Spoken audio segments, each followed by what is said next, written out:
कैसे एक लकड़हारे ने चंदन के वृक्षों से भरी हुई बड़ी सी वन को काट के नष्ट कर डाला। आज की ये कहानी एक पौराणिक कथाओं में से एक है। अगर किसी की भावना को ठेस पहुंचती है तो मैं पहले से ही क्षमा मांगती हूँ। आपके पास जो है उसको ना पहचान पाना और दुरुपयोग करना कितनी बड़ी बेवकूफ़ी हो सकती है, आज की कहानी में हम जानेंगे।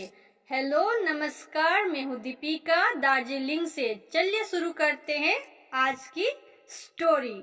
एक राजा जंगल में शिकार खेलने के लिए गए हुए थे।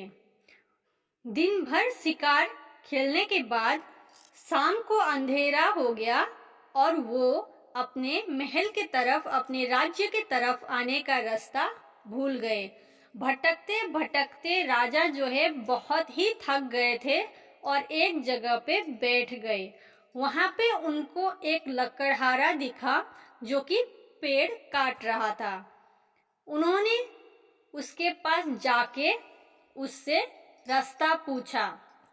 लकड़हारे ने राजा को रास्ता बता दिया और राजा जी को जो है बहुत जोरों की भूख भी लगी थी, तो उन्होंने लकड़हारे को कुछ खाने के लिए पूछा।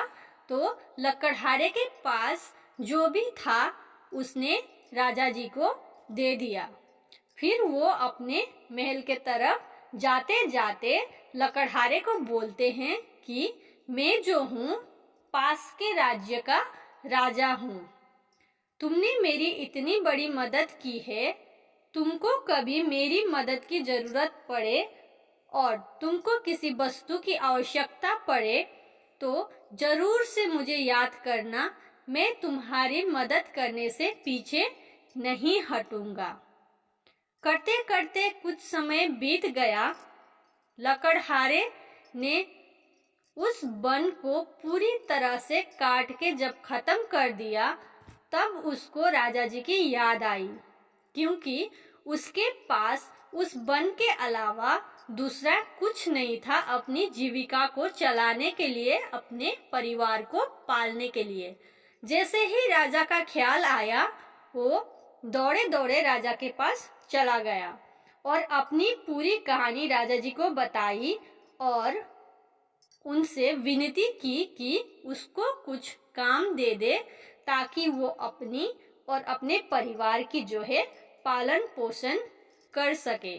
राजा ने उससे वादा किया कि मैं जरूर तुम्हारी जो है मदद करूंगा।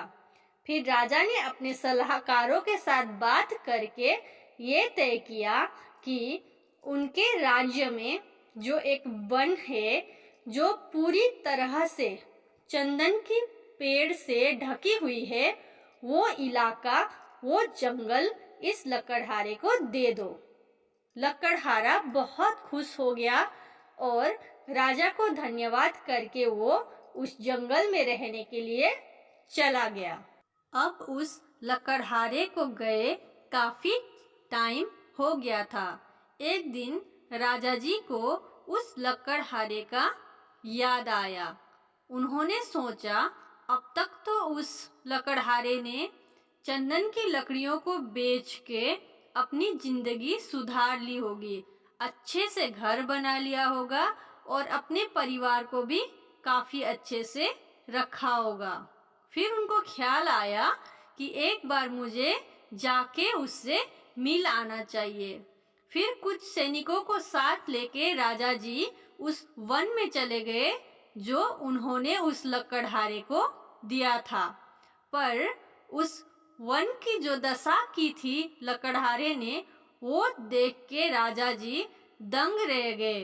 पहले तो उनको विश्वास नहीं हुआ कि वो वन पहले का वही चंदन से भरी हुई वन है, क्योंकि लकड़हारे ने सारे के सारे चंदन के वृक्षों को काट के कोयला बना के बेच दिया था।